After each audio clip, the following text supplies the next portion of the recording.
인간극장 사랑이 뭐냐고 물으신다면 리뷰입니다.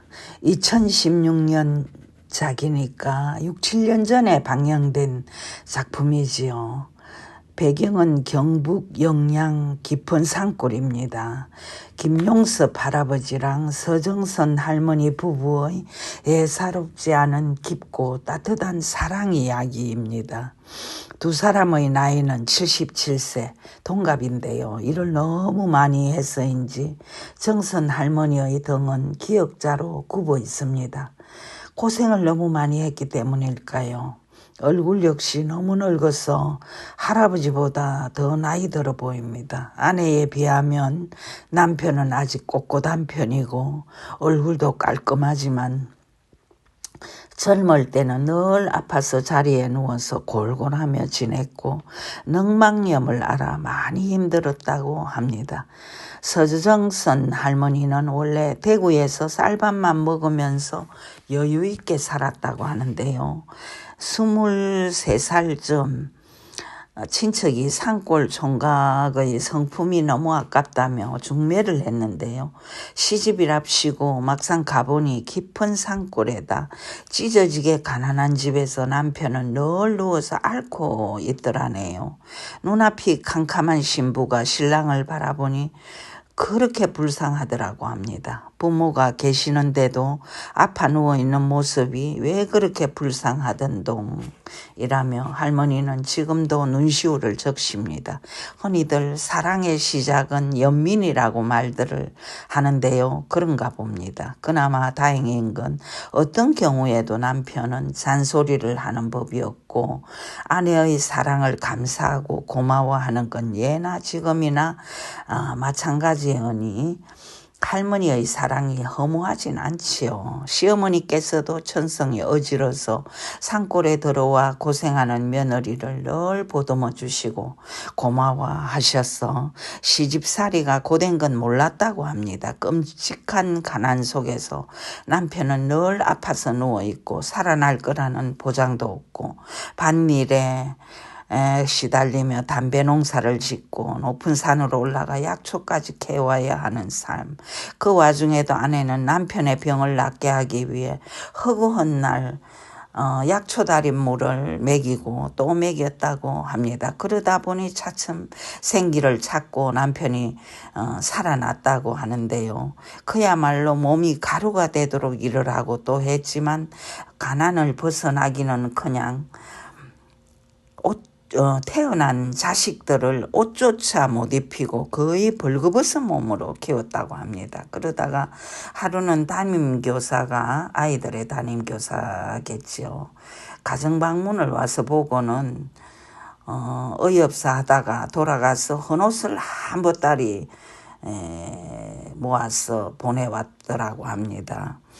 밥은커녕 죽도 못 먹는 삶이라서 허구한 날 지천으로 널려있는 쑥을 캐와 끼니를 잇다 보니 용섭 할아버지는 지금도 쑥을 보면 진저리가 나서 쳐다보기도 싫다 하시며 웃으시네요. 타고난 부지런함이 있었던 정선 할머니는 젊을 때부터 손을 놓고 쉬는 일이 없었다고 합니다. 그렇게 늘 일에 파묻혀 살면서도 남편을 핀잔 주거나 다글다글 볶는 일이라고는 없이 늘 사이좋은 부부였다고 딸들은 해상을 합니다. 아버지가 술 마시고 늦게 들어오시면 다음엔 조금만 마시세요. 다 이러듯 한마디 할 뿐 싸우는 모습은 본 적이 없다고 딸들은 말하는데요. 혹독한 가난 속에서 남편이 뭐 그렇게 이뻤을까요? 지금도 산골짜기에서 살게 하는 남편에게 정말 원망이 없을까요? 할머니는 그러나 지금까지도 남편을 끔찍하리만큼 아끼며 삽니다. 늘 고맙습니다. 미안합니다를 입에 달고 살면서 생선 구우면 가시발라 수저 위에 놓아주고 심지어 어쩌다가 장에 가서 짜장면이라도 먹게 되면 손수 비벼주기까지 합니다. 얼굴을 수없이 쓰다듬고 손을 어루만지며 마치 어린 자식 대하듯 하는 동갑내기 아내. 이런 아내를 남편이 어떻게 미워할 수 있을까요? 평생의 은인이라고 고마워하며 얼굴을 씻을 때도 같은 세숫대야에 손을 넣어 같이 씻습니다. 고생을 너무 해서인지 자신보다 훨씬 더 늙어 보이는 아내는 허리가 굽다 못해 기역자로 꺾어져 있건만 늘 예쁘다고 합니다. 정말 예쁘냐고 제작진이 묻자 예쁘니까 같이 살지 안 예쁘면 어찌 함께 사냐며 예쁘다는 말을 진심으로 합니다. 함께 여행을 떠나는 장면이 나오는데요. 동네에서 단체로 떠난 여행이라 모두들 친한 이웃끼리 앉건만 유독 함께 붙어앉는 노부부. 하룻밤을 자도 한 방의 한 침대에서 케이블카를 타도 한 자리에서 정말이지 못 말리는 금슬을 갈시합니다. 할아버지의 몸은 지금도 그다지 활발하지는 못한 모양입니다. 함께 밭일을 하다가도 차에 들어가서 쉬고 집에서 일을 해도 중간중간 방에 들어와 눕습니다. 할머니는 그때마다 핀자는커녕 안쓰러워하고 남편이 쉬는 동안 자신이 대신 일을 하곤 합니다. 이런 아내에 대한 고마움 때문일까요? 할아버지는 60세에 운전을 배워 64세에 트럭 한 대를 샀다고 합니다. 그리고 기회가 오면 아내를 태우고 나가 세상 구경을 시켜주곤 합니다. 일남 5녀의 자식들은 혹독한 가난 속에서도 잘 자라서 지금은 모두들 가정을 이루고 자손을 낳고 살고 있는데요. 화목한 가정의 부모들에게서 잘 배운 탓일까요? 어쩌면 그렇게 유순하고 효성스러운지요. 흩어져 살다가도 이따금씩 산골짜기에 있는 부모 집을 찾아올 때가 있는데요. 그때마다 생활용품이며 식품들을 바리바리 사와서 냉장고에 또 어디에 채워놓곤 합니다. 다정다감한 말투, 고운 행동, 부지런함과 알뜰함이 몸에 배인 자손들은 어느 대갓집 자식들이 저럴까 싶을 정도로 모범적인 모습을 보여주네요. 비싼 회를 사와서 장인 장모를 대접하는 멋진 사회가 있는가 하면 하루 이틀 자고 가면서도 서운하다며 눈물을 줄줄 흘리면서 뒤돌아보는 딸들. 효성스러움은 배운다고 해서 꾸민다고 해서 나오는 게 아닐 테지요.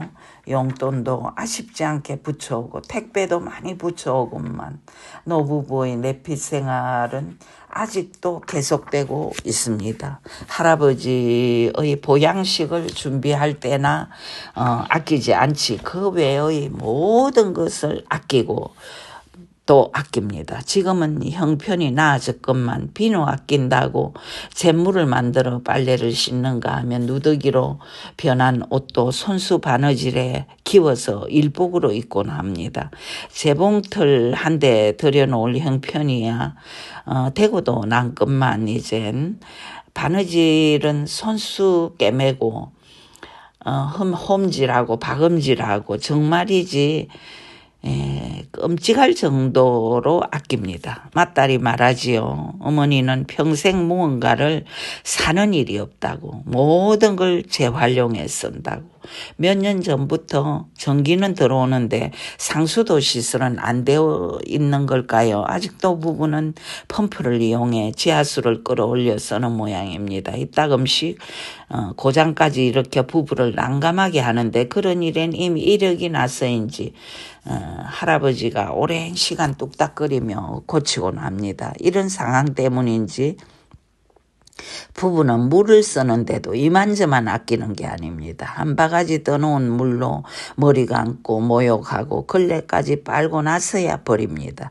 집 앞엔 작은 냇물이 흐르고 있어서 떠와도 되련만 그렇게 벌벌 떨면서 물을 사용하곤 합니다. 평생을 아끼고 절약만 해왔던 삶. 이젠 이미 체질화되어버린 것일지도 모른다 싶으니 마음이 아프네요. 할아버지의 할아버지가 되어서 살았다는 흙집은 너무 낡아서 사람이 거처할 수는 없는 집으로 변신한 지 오래. 그래서 지금 부부는 컨테이너 박스를 조립해서 그 안에서 살고 있습니다. 둘이서만 살아도 불편한 좁은 집엔 큰딸 춘희 씨도 함께 살고 있습니다. 50을 한참 넘긴 딸은 5년 전 남편의 사업이 망한 후 심신이 망가져버린 불쌍한 여인입니다. 5년째 함께 살고 있는데요. 처음 1년간은 정신병의 증상이 너무 심해서 병원에 입원해 있었다고 합니다. 지금도 약을 복용하고 있다지만 그다지 건강한 심신으로 보이지는 않습니다. 어떻게 보면 아기 같고 어떻게 보면 소녀 같은 모습입니다. 천성이 유순한 탓일까요? 부모님 말씀은 꾸벅꾸벅 잘 듣고 있습니다. 음식도 차려주는 대로 잘 받아먹고 시키는 일도 꾸벅꾸벅 잘하고 있습니다. 영원히 아픈 손가락으로 머물 수도 있는 이 딸을 보면서 부모님의 마음은 얼마나 아플까요? 어린 시절 가난하게 키운 것도 한이 되는데 남편 만나 자식 낳고 살던 딸이 이 지경이니 정말이지 부모로서 죽고 싶은 마음까지 들였만 노부부는 그러나 잘 견디며 살고 있습니다. 가혹하고 척박한 인생을 순응하며 살고 있는 것이지요. 이 부부에게 원망이란 건 존재하지 않습니다. 어떤 것도 미워하지 않고 원망하지 않고 감사하며 잘 지내려 합니다. 성하지 못한 자식을 토닥이고 어루만지며 욕심 대신 겉면 성실하게 가족 구성원을 존중하며 지낸다는 것 말처럼 쉬운 일일까요? 때때로 혹독하기만 했던 지난 세월이 억울하고 분하기도 했을 거예요. 그런데도 노부부에겐 도무지 원망이란 게 없습니다. 형편이 조금이라도 나아진 지금이 한없이 감사할 뿐이지요. 겨울에는 춥고 여름엔 벌레가 끓는 산골 생활, 열악한 환경, 무엇 한 가지도 편리한가는 거리가 먼 생활. 50년 세월을 동거동락했지만 지금도 한없이 서로를 향해 베풀어야만 살 수 있는 척박한 환경에서 어떻게 저렇듯 끝없는 감사가 나올 수 있고 서로에 대한 지고지순한 사랑의 노래가 나올 수 있는지 저는 놀라웠습니다. 그러고 보면 부부는 고달프기만 했던 인생살이에서 우리가 미처 알지 못하는 어떤 도의 경지에 도달한 것일까요? 절대로 화내지 않고 불만하지 않고 서로의 모든 것을 받아들이며 행복해지는 법, 그런 진리를 터득한 걸까요? 여보 사랑해요 라고 선한 아내가 늙은 남편에게 고백하면 나도 사랑해요 고마워요 라고 화답하는 어진 남편. 이미 너무 늙었지만 서로가 서로에게 꽃처럼 아름답게 보이는 경지가 있다면 그것이 곧 도의 절정, 행복의 절정이 아닐까 싶어지며 부부의 삶이야말로 성공한 삶이라는 생각을 저는 했습니다. 끔찍한 가난이야 벗어났지만 부유하지도 않고 편리한 환경도 아닌 열악하기까지 한 또 더구나 아픈 손가락까지 책임져야 하는 서글픈 현실에서도 서로를 향해 따뜻한 미소를 보내는 선하고 어진 노부부가 오래오래 행복하시기를 빌어봅니다. 오늘은 여기서 마칩니다. 시청 감사드립니다.